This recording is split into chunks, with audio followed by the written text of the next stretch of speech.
Thanks for joining us. This is the fourth segment of an online briefing that was part of our summer school for records coordinators in August 2013. So far, we've identified what a record series inventory is, and we've looked at some of the things to consider when planning and conducting an inventory. In this segment, we'll take a quick look at next steps. In the last segment, we looked at the kinds of inventory data you might collect. The inventory helps you to collect the information you need to understand the ways your organization's records are created, stored, used, and retained. Once you've gathered your data, it's time to do some analysis and plan for your next steps. You'll review your inventory results with a focus on your project goals. If you plan to update record schedules, you'll use the data to begin that work. If you were doing a baseline inventory to get a picture of where things are in your organization, you'll start looking for patterns, issues, and opportunities. Most of the time, we do a records inventory for a specific purpose, like building file plans or record schedules. Along the way, though, the inventory often brings other things to our attention, whether that was one of our original goals or not. You might identify gaps in coverage or missing collections of records. When doing an inventory, I once found about 10 years of material in one department and another 10 years in a second department, with a gap of about 5 years in between. As I talked to Departments A and B, I learned that Department C had done that work for a short period of time.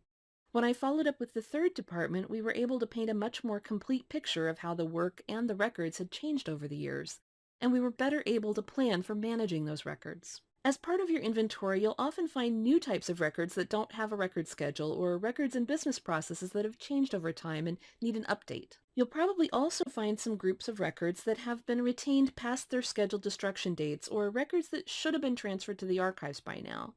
Records inventories are great for helping you see where your program has some cleanup or catch-up work to do. The inventory will also highlight things like opportunities to consolidate storage. It may help to centralize some files to make them easier to access, or you might find that multiple departments are keeping copies of the same records, and it may be easier to store one shared copy online. Analyzing your inventory results will also alert you to changes in the way electronic records are stored. Ideally, you'll know about those changes before they're made, but the inventory can help you catch things that might otherwise fall through the cracks. You may discover that some records were stored in poor conditions or suffered damage, and you'll want to take steps to protect and recover those records. You may also discover some avoidable risks to your records. If you find that important files are being stored in a leaky basement storage area, you'll want to make moving those records to better storage a priority for follow-up. You also have some follow-up to do with the people who participated in the inventory. Contact the records coordinators and others who helped gather the data and thank them for their help. If you can, share a brief summary of what you found and let them know what next steps will happen as a result of the work they did. If it's appropriate to do so, share your results.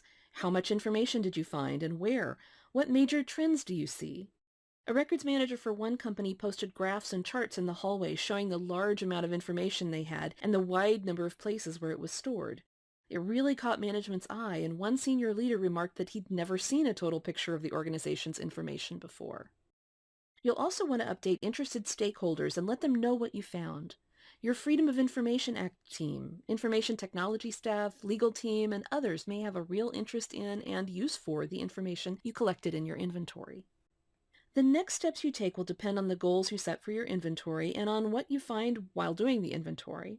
Typical next steps might include matching the record series to existing file plans and record schedules to see what's changed and what needs to be updated, building a file plan for your office, evaluating how well your current program and systems are working for you and planning needed changes, setting up paper and electronic filing systems, creating a list of schedule updates to discuss with your records officer, working on new or updated schedules, and working to resolve issues and clean up any problem areas. So those are the basic steps in planning and conducting a record series inventory. In Part 1, we defined what a record series is and why you do one. In Part 2, we looked at things to consider as you're planning your inventory.